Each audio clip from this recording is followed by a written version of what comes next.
Welcome to This Week in Missouri Politics from the state capitol in Jefferson City. We want to talk about the thing that's on everyone's mind, the COVID vaccine, and we're joined by the Missouri Director of the Department of Health, Randall Williams. Doctor, thank you for joining us. Scott, it's great to be here. Thank you for having us. Outstanding mask, by the way. I mean, no, didn't get better than that.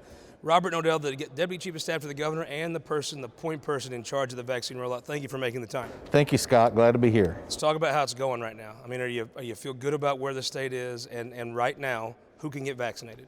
We're excited about the process that the state, the progress we've been making the last few weeks. Obviously, last week was a challenge as it related to winter weather, cold temperatures in the state, as well as difficulties for people moving around on the highways, getting to work or getting to a vaccination opportunity, as well as shipping, because the winter weather across the country where the vaccine supply is shipped from factories that are around the country to vaccinators within the state of Missouri, we saw significant delays. So we did see a slowdown last week, but we've seen our vaccinators across the state really ramping up this week, making up for lost time, getting ahead, which is really exciting because we see future supply coming into the state growing and growing and growing. So it's really important that we stay caught up, that we stay ahead. And the fact that we have is really a credit to our vaccinators here in Missouri, our hospitals,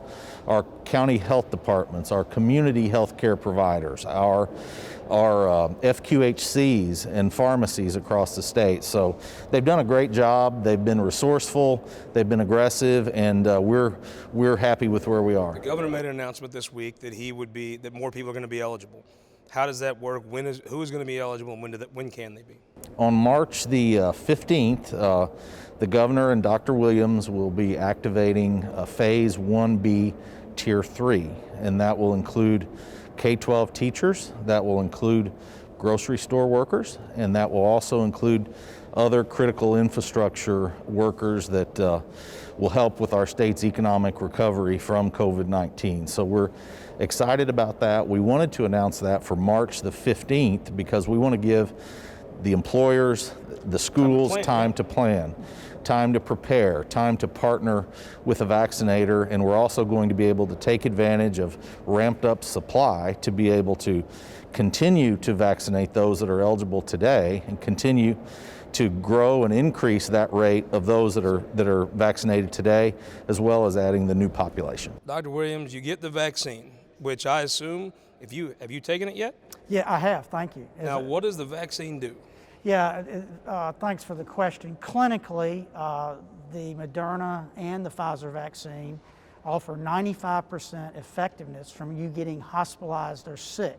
And we expect very similar with the J&J. There's been some studies showing a slightly reduced efficacy to that, but that is largely dependent on the study. So I just want to reiterate the message that whichever vaccine you can get first, we think is the best vaccine for you to get. All right, I asked the governor this, I'm going to ask you. You're the head of the Missouri Department of Health. My mama back in West Butler County, she's not too keen on the vaccine. What do you tell folks like Terry Faughn and others like her that are a little apprehensive?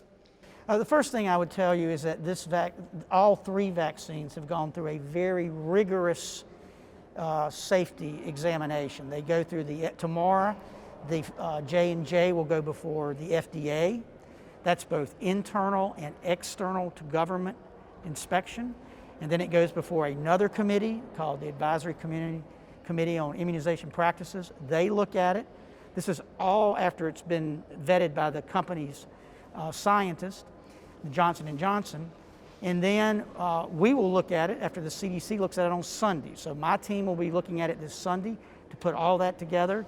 And if, like with the Moderna and the Pfizer, we think it's safe and effective, then we will issue an order Sunday night and start receiving vaccine next week. So what he's saying, Mom, is take the vaccine. I think. Robert, how do you get this vaccine? What is the process by which Missouri obtains this and sends it out? The federal government allocates to the state of Missouri, other states, territories, and tribes across the country an allocable share of the supply of vaccine that the federal government has purchased on contract from the pharmaceutical companies. And it's allocable to the percentage of population that Missouri makes up of the United States. So we receive our share of that. And we've been getting our fair share of that so far? We are receiving close to the allocable share. It does sort of rise and fall by fractions because of the shipping sizes that are made available. But on Tuesdays of every week, the federal government lets us know how many doses of Pfizer, of Moderna, and then if Johnson & Johnson EUA is approved of it, that we can order for the coming week. So then we work with our state vaccinators to put the orders together to make sure that we're allocating fairly across the various delivery channels. How many we get usually a week? We have been getting, it has ramped up steadily to the point that I believe this week we received right at 120,000 doses. We will see that increase to just under 130,000 next week. And assurances. How many do you actually stick in an arm? Do you have any left over, or of that 120,000, how many actually make it into somebody's arm? We are delivering approximately 150,000 vaccines a week, and that's because of the second doses that come also because the Pfizer and the Moderna are 2-shot vaccines. So in addition to the first shots that we receive every week, we're also, our vaccinators are administering second doses. But those vaccines don't ever come to a state warehouse. We never take possession of those. We allocate them and they're shipped directly from the pharmaceutical companies to the vaccinators, whether that be a hospital, health department, FQHC, et cetera. Now, some of our friends in the city have said maybe they're not getting their fair shake. They don't like folks, I guess, in Leopold and Palmyra getting a different supply. I'm not exactly sure what the complaint is, but I've heard some folks from the city say, we want more. We want more than our share, however.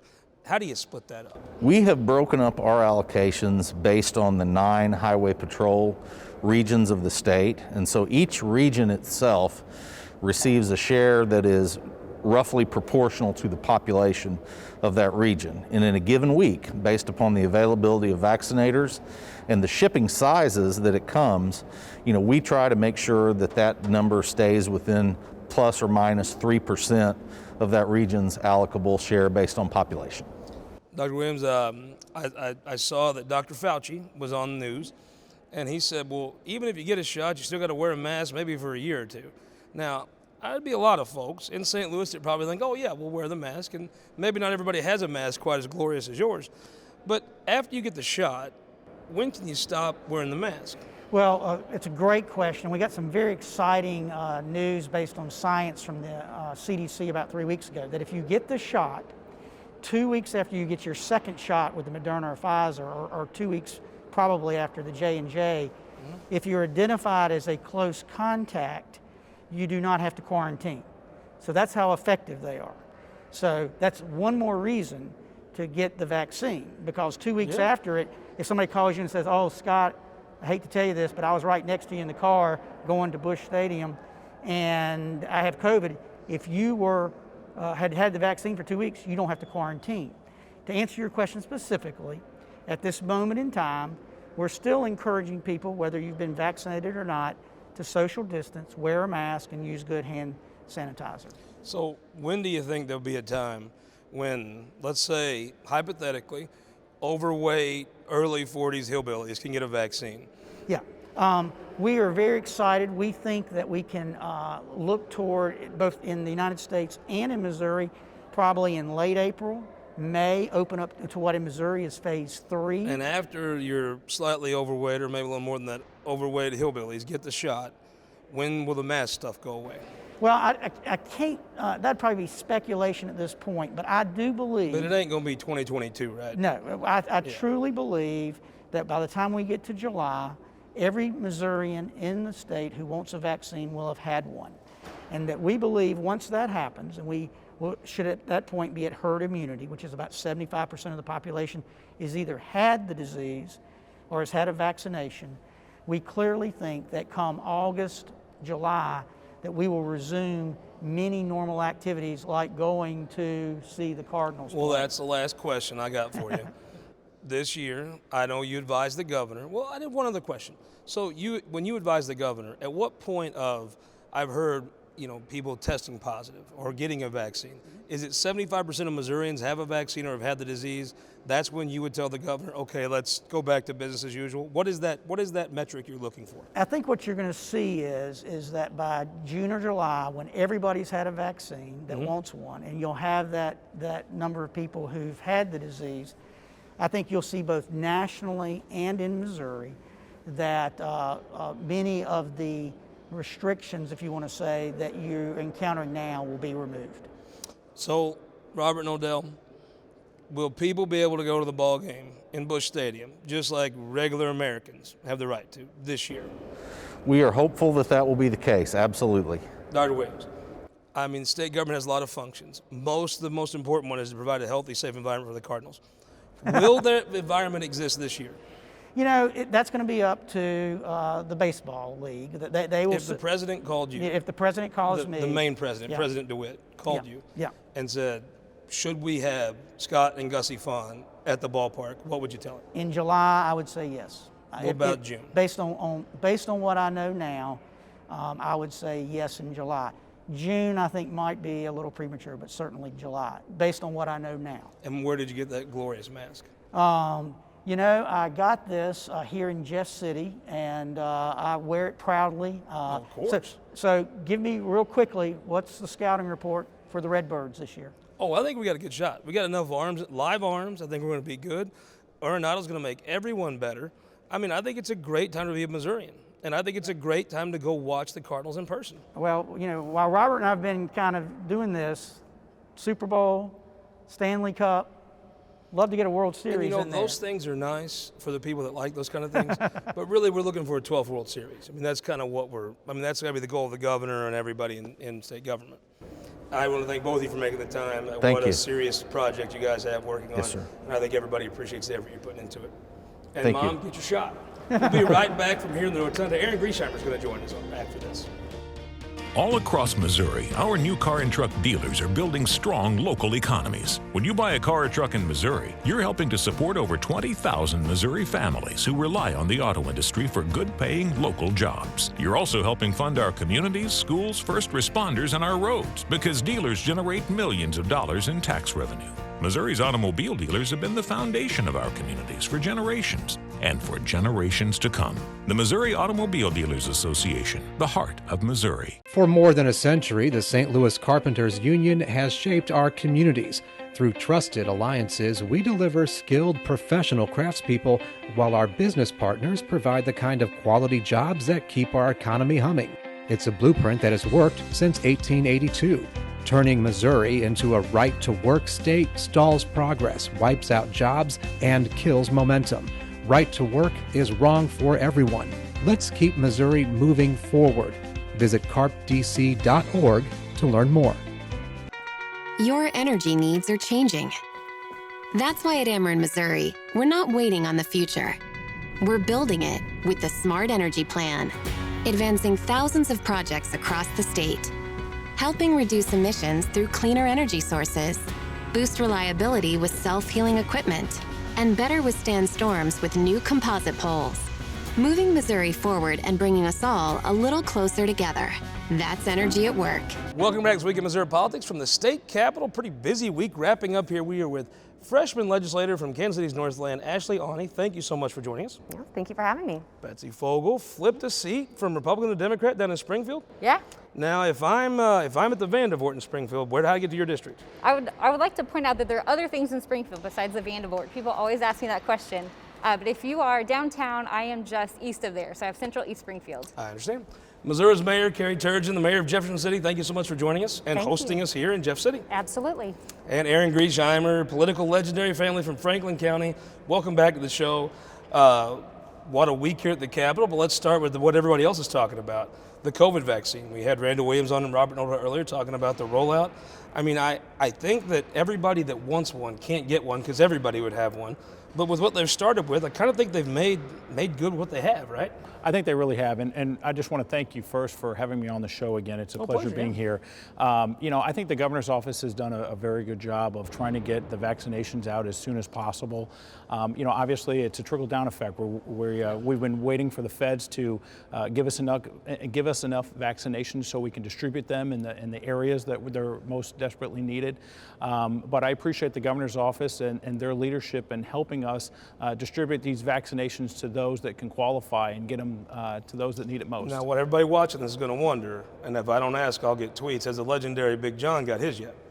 He has gotten his, Good yes. deal. He's waiting for his second vaccination, which should be coming soon. Representative, to me, you could always do better. And I think there's been some folks that have criticized the rollout, but we learned earlier in the show, they get about 120,000 a week now. That may creep up to 130 before long, but they do it by highway patrol districts. What would be the best way to get the vaccine to the folks that need it worst? So I think the highway patrol districts is a really interesting approach. My opinion is that focusing on population density is going to probably be, or would probably have been, a more effective way at looking at things from someone who comes from a more densely populated area. I was actually in a situation where I represent Platte County and a little bit of Clay County. Platte County was having a serious issue getting any vaccinations because Clay County was only allowing Clay County residents to get vaccinated in their high throughput facilities. Now that was a mistake, it has been corrected. However, folks in my community were being asked to drive an hour and a half away to Sedalia and other places where it's just not convenient for them. So the highway patrol districts, while I do understand why it was used, I'm not sure if it was the most effective. I've seen several Democrats have called for adding to this list, adding teachers, adding first responders. I know Dave Cook has made impassioned arguments for UFC workers. The governor this week has announced that starting March 15th, they'll have that. Do you think that's kind of him listening to some of the concerns? I hope so. Another area that I would add to that is, of course, teachers. I think there's a lot of people out in the state that are concerned about teachers that are in the classroom. As we've had a lot of debate today, public education and education at large is the core of our community, and we need to make sure that the teachers are safe. And I know that there's been a lot of people reaching out to the governor's office in defense of that or support of that. So I would have liked to see teachers out a little bit early, and hopefully we get some good news this week. On the 15th, they'll come in and they'll be added. And, but going forward, I don't know the way they break it down. I think it's just a scarcity issue, right? There's a lot more people that want this vaccine than there are vaccines. And that's, supply and demand. We all know that logic. So to kind of piggyback off the last question, to me, as someone who's worked in public health, I say give it to healthcare providers and have healthcare providers put it in people's arms. I think that's the best way of getting the shots into. Let them decide who, or just let everybody come and get one? Of course, I think there should be tiers. We know that there are people that are more susceptible and more likely to die from the virus, and I think that we need to triage and prioritize. But I think healthcare providers are armed and able to make those decisions, of course, with the state's help and state's guidance. But that's what healthcare providers do all the time. They respond to the emergency at hand, triage based on resources in need, and make the best decision for the patients. It's in a crisis where a lot of times certain people have a chance to lead. I think it's been, and I've said this publicly, very impressive the way you've led Jeff City. You've led Jeff City. You haven't had to order people. You've been an example, as you are right now. With the mask you have and the policies at your store, which is my daughter's favorite store in all of Jeff City, downtown, Carrie's Hallmark. Tell me about working with the state and how you've made the decisions you've made to, I don't think it's a stretch now, probably be Missouri's mayor with the way you've responded to this crisis. What has been the involvement with the state, and what metrics have you looked at to make decisions for the folks here in Jeff City? Well, thank you. And our goal has been to be an example to other cities throughout the state, being the capital city. And what we've done that's been very successful and encourage others to do the same is that we work together. And that is why we're successful, because we have weekly meetings with the city, with our county, and with the leadership of our local hospitals. So Cap Region, SSM, Community Health Center, JCMG, and our Cole County Health Department. And we meet every week virtually. And we discuss the vaccine, getting the word out, how do we market this so that people know what's going on. And then we also have weekly press briefings every week with that same group, so we get that message out to the public. We share it on Facebook, City of Jefferson, Missouri Facebook page. We also have ways to utilize getting the message out, but the only reason it works is because we're collaborative. And these are, competing hospitals, of course, but we all come together during the pandemic, and we are as one, and we work together, and that's why we're successful. Interesting. Aaron Griesheimer, there's a lot of talk about St. Louis County. Seems like the whole state talks about St. Louis all the time almost, but changing the way local folks are able, the local county executives, health department folks. You know, in my county, it's a third-class county. The health board can make the decision independently without the county commission. That's something I guess is being looked at. What is the best way for a county like Franklin County? Who should be making those decisions on how long you could shut someone down or have an order? How should that end up being? You know, I think it's important that, as you pointed out, Mayor, that we have collaboration, you know, between the county commission and the health department to decide what's best for their constituents, what's best for the population as a whole. So it's interesting to me, this is the debate of should you even be able to lock people down? Should you be able to shut down restaurants and businesses? But in an urban area, I always found it interesting. I thought Parson's approach was especially good because in Butler County, Vince Lambie was not going to have any, and the people, even if he would have done orders and restrictions, I don't think the people would have done them, which would have made them not even take one seriously if it was really needed. In an urban area, they want that. That's what people want. Sam Page has caught a lot of flack, but I think that's what his people want. Quentin Lucas, he's caught some criticism, but I'm not sure that's not what people wanted there. The local control seems to have worked. What changes would you make to it? The changes I would make, honestly, are a lot less practical at a state level. What I was really hoping for at the beginning of this campaign was really serious federal leadership, top-down leadership that included truly sending stimulus money to every American and every business that needed it in a way that was clear and easy to navigate. What we saw instead was a lot of folks who were getting shut down by their local entities but had absolutely zero fiscal help from anyone. And that to me was the real struggle. I saw businesses close. I continue to see businesses close in my community, and it's heartbreaking. I've seen jobs lost, and people do not have the financial support to go on. So while I do think, yes, local control, the way Governor Parson allowed, you know, mayors to make that call for their community, I think that was absolutely great for our urban areas. I just think our top-down federal leadership is what was lacking. Your background is in public health. Mm-hmm. What did you think? Well, I mean, Springfield's been praised for their response, but you know, if you go down to old McDonald County, I'm not sure that would have flown down where they shot the movie Jesse James. Right, and you know, I think we can all acknowledge this is a very complex issue.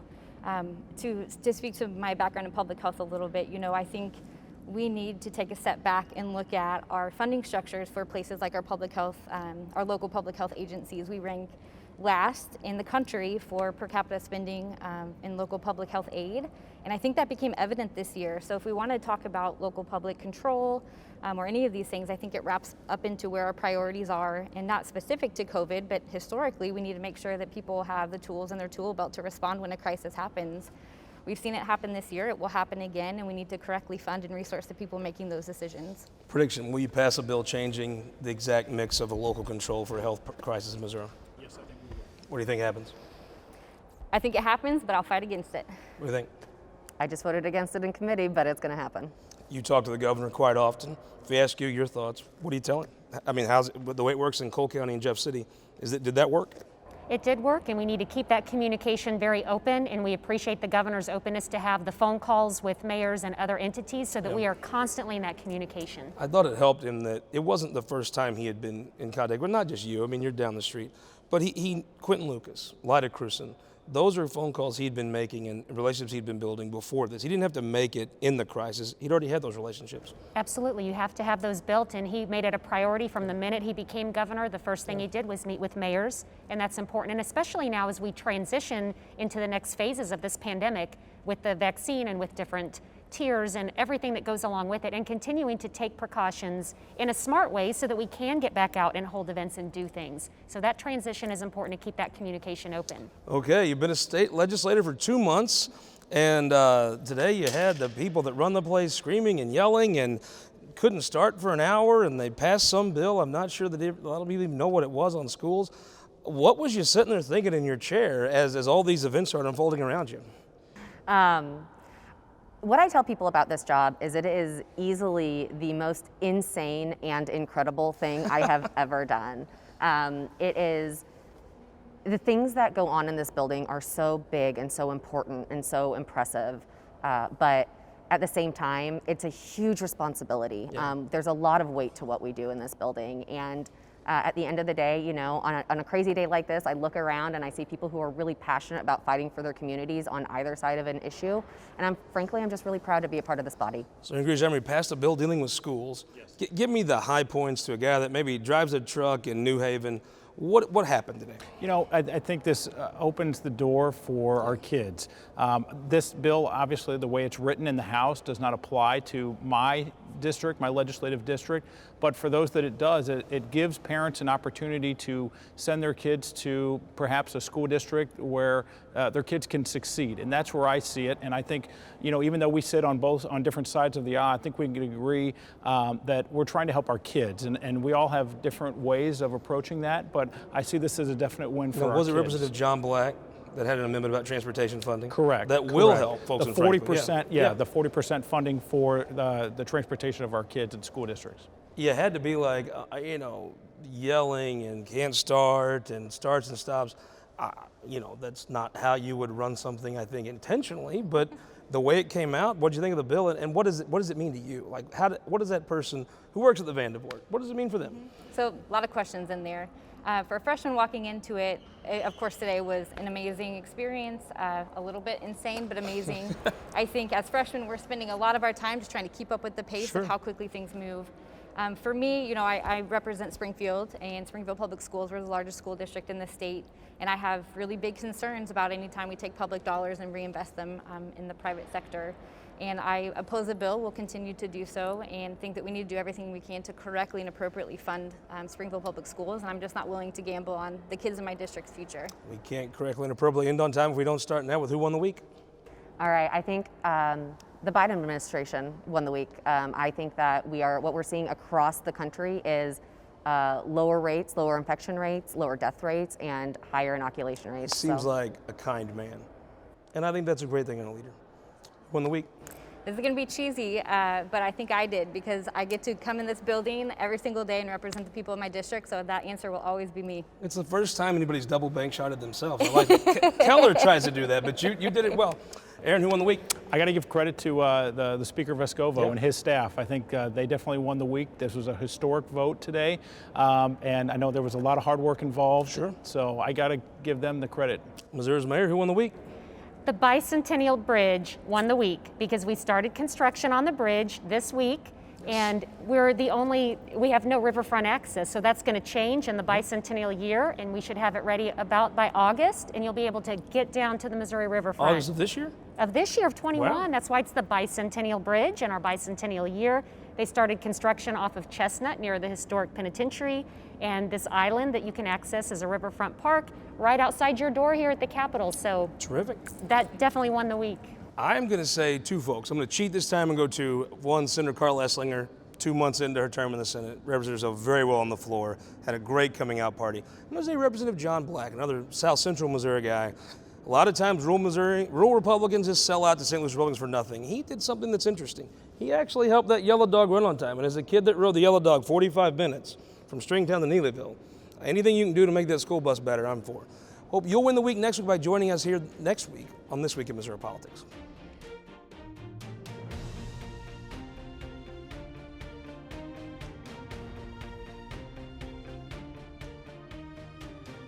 This Week in Missouri Politics, sponsored by the Missouri Association of Career Fire Protection Districts, Spire, and Sterling Bank.